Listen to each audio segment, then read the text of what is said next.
தமிழ்நாட்டின் வளர்ச்சிப் பயணத்தில் ஒருவரையும் பின்தங்க விடமாட்டோம். வெல்வோம் ஒன்றாக.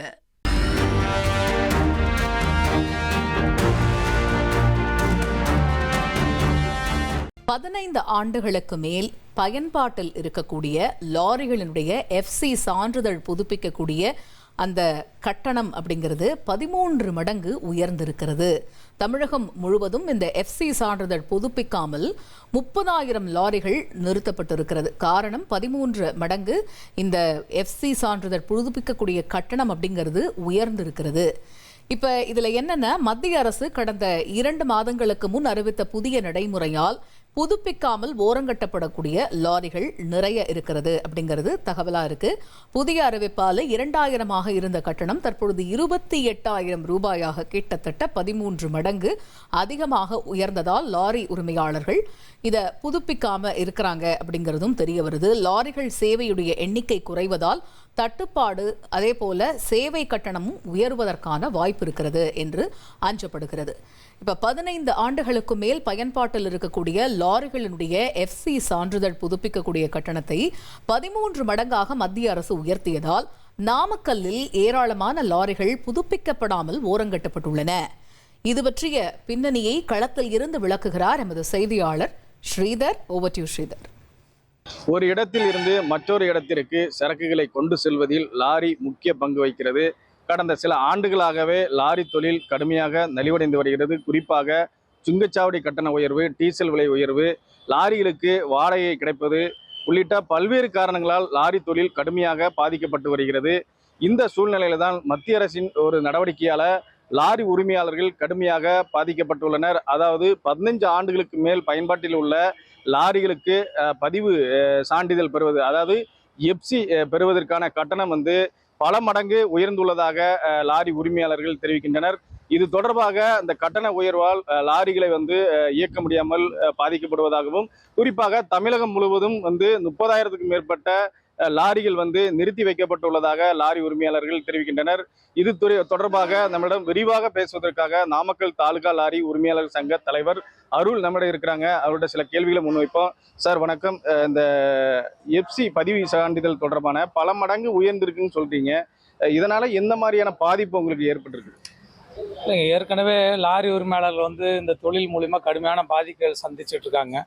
குறிப்பாக பார்த்தா டீசல் விலை உயர்வு, டோல் கட்டண உயர்வுங்க, ஆன்லைன் கேசஸ்ஸு, இப்படி பலதரப்பட்ட பிரச்சனைகளை லாரி உரிமையாளர் சந்திச்சுட்டு இருக்க இந்த நிலையில் மத்திய அரசு புதுசாக 2 மாதங்களுக்கு முன்பு இந்த பழைய வாகனங்களுக்கு, குறிப்பாக 15 ஆண்டு 20 ஆண்டு தாண்டிய வாகனங்களுக்கு எஃப்சி கட்டணத்தை பன்மடங்குங்க 12 இதுலேருந்து 13 மடங்கு அளவுக்கு உயர்த்தி இருந்தாங்க. சாதாரணமாக ஒரு 2,000 ரூபாயில் பண்ணிக்கிட்டு இருந்த எஃப்சி நிலைமையெல்லாம் போய் இன்றைக்கி 28,000 ரூபாய்க்கு மேலே பண்ணுற அளவுக்கு கொண்டு வந்து விட்டுருக்குறாங்க. என்னுடைய அடிப்படை கேள்வியை, எல்லா வாகனத்துக்கும் எஃப்சி பண்ணுறீங்க, இந்த வாகனத்துக்கு மட்டும் கட்டண உயர்வு என்ன காரணம்னு தான் எனக்கு தெரிய வேண்டிய அவசியம் இருக்குது. எல்லா வண்டிகளும் 800 ரூபாய், 700 ரூபாய், 1,500 பண்ண வேண்டிய வாகனங்களுக்கு 28,000 ரூபா பண்ண வேண்டிய அவசியம் என்ன இருக்குது? இந்த வண்டிகள் என்ன தவறு பண்ணிச்சுன்றது ஒன்று. ரெண்டாவது, இந்த மாதிரி பழைய வாகனங்கள் எல்லாமே பார்த்திங்கன்னா ஒரு நடுத்தர குடும்பத்துக்கு கீழே இருக்கிறவங்க மட்டும்தான் அந்த வாகனத்தை வச்சு இயக்க முடியும். பெரிய முதலீடு போட முடியாமல் அந்த குடும்பத்தை பாதுகாக்கிறது, அந்த குழந்தைங்களோட கல்விக்கு, குடும்பத்தை நடத்துறது, இது எல்லாமே இந்த மாதிரி சிறிய இன்வெஸ்ட்மெண்ட்டில் இந்த ஒரு வண்டி அரை வண்டி வச்சுக்கிட்டு தடுமாறிட்டு இருக்கக்கூடிய லாரி உரிமையாளர்கள் அந்த வாகனத்தை வைத்திருக்கிறார்கள். அவர்களை பலி எடுக்கக்கூடிய அளவுக்கான அந்த திட்டம் மத்திய அரசு போட்டிருப்பது உண்மையிலுமே அது வன்மையாக கண்டிக்கக்கூடியது. இது லாரி உரிமையாளர் முழுமையாக ஏற்றுக்கொள்ளவில்லை. அதே போல் தான் மாநில அரசும் இந்த திட்டத்தை கேரள அரசெல்லாம் தள்ளி வச்சிருக்கிறாங்க. இந்த மாதிரி இந்த திட்டத்தை அமல்படுத்துவதில் ஒத்தி வச்சிருக்கிறாங்க. அது மாதிரி தமிழக அரசு இது மாதிரி ஒத்தி வைக்க வேண்டும் என்று நாங்களும் கேட்டிருக்கிறோம். இருந்தாலும் இதுவரை தமிழக அரசிடமிருந்து சரியான பதில் இதுக்கு ஏற்படுத்தவில்லை. எங்களோட கோரிக்கையெல்லாம் மத்திய அரசு இந்த திட்டத்தை முழுமையாக ரத்து செய்ய வேண்டும். சாதாரண குடும்பத்தை இந்த எஃப்சி கட்டணம் நேரடியாக பாதிக்கக்கூடியது. ஒரு ஆண்டுக்கு ஒரு சிறிய லாரி உரிமையாளர், அதுவும் பழைய வாகனம் வைத்து குடும்பம் நடத்திட்டு இருக்க லாரி உரிமையாளர் 20,000 30,000 கூடுதலாக இந்த எஃப்சி கட்டணத்துக்கு மட்டும் செலுத்தி அவர் எப்படி இந்த வாகனத்தை இயக்கி தன்னோட வாழ்வாதாரத்தை பெருக்க முடியும் என்பது எங்களால் தெரிந்து கொள்ள முடியல. அதனால் மத்திய அரசு இந்த திட்டத்தை முழுமையாக விலக்கிக் கொள்ள வேண்டும். அல்லது மாநில அரசு இந்த திட்டத்தை சில ஆண்டுகளுக்கோ மாதங்களுக்கோ ஒத்து வைத்து அவங்கள தயார் பண்ணணும். இந்த மாதிரி எஃப்சி கட்டணம் உயரப்போகுதுங்கிற அளவுக்கு தயார் பண்ணி வச்சா தான் இந்த லாரி உரிமையாளர்கள் ஒரு அதிர்ச்சியிலேருந்து மீளுவதற்கான ஒரு வாய்ப்பு இருக்குது. ஸ்கிராப்பிங் பாலிசி அமல்படுத்துவதில் 2 கருத்துக்கள் இருக்குது. ஏற்றுக்கொள்ளக்கூடியதுலேயும் சில இது இருக்குது. என்ன கேட்டிங்கன்னா, இன்றைக்கி இருக்க வாகன நெரிசலில், பொல்யூஷனில், மோட்டார் இருக்க தொழில் நிலவரங்களில், டிரைவர் பற்றாக்குறையில் இந்த வாகன கழிவுங்கிறது தொழிலை வந்து மேம்படுத்துவதற்கு நிச்சயமாக உதவும் என்று நம்புகின்றோம். ஏன்னா வாகனங்கள் வந்து ஒரு 30% வாகனங்கள், குறிப்பாக தமிழ்நாட்டில் வந்து இப்போ 4.5 லட்சம் வாகனங்கள் இயங்கிட்டு இருக்கு. எனக்கு தெரிஞ்சு ஒரு 1 லட்சம் வாகனத்துக்கு மேற்பட்ட வாகனங்கள் வந்து இந்த கழிவில் போடுவதற்கு 1லேருந்து 1.5 லட்சம் வாகனங்கள் வெளியில் போடுவதற்கு வாய்ப்பு இருக்குது. ஒரு உதாரணத்துக்கு 1.5 லட்சம் வாகனங்கள் வந்து இந்த கழிவில் ஏற்பட்டதுன்னா 1.5 லட்சம் டிரைவர்கள் நமக்கு மீதியாகும் போது டிரைவர்களுக்கான ஷார்ட்டேஜ் வந்து நிச்சயமாக குறைய ஆரம்பிக்கும்.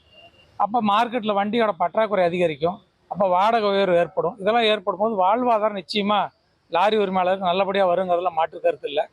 இருந்தாலும் இந்த பழைய வாகன உரிமையாளர்கள் வாழ்வாதாரம் கெட்டு போகாத அளவுக்கு அரசு ஏதாவது நடவடிக்கை எடுக்க வேண்டும் தான் எங்களோட நோக்கம். எனக்கு கடந்த 4 ஆண்டு 5 ஆண்டுகளுக்கு முன்பு இருந்தால் இந்த பாலிசி வரப்போகுதுன்னு அரசு சொல்லிக்கிட்டு இருக்கு.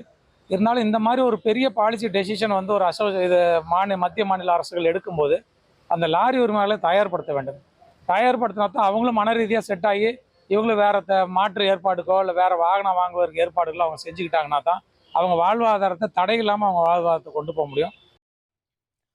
எஃப்சி கட்டணம் பல மடங்கு உயர்ந்ததால் நாமக்கல்லில் புதுப்பிக்கப்படாமல் நிறுத்தப்பட்டுள்ள லாரிகள் குறித்து எமது செய்தியாளர் ஸ்ரீதர் களத்தில் இருந்து வழங்கிய தகவல்களை பார்த்தோம்.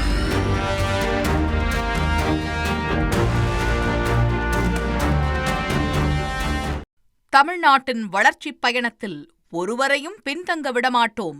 வெல்வோம் ஒன்றாக.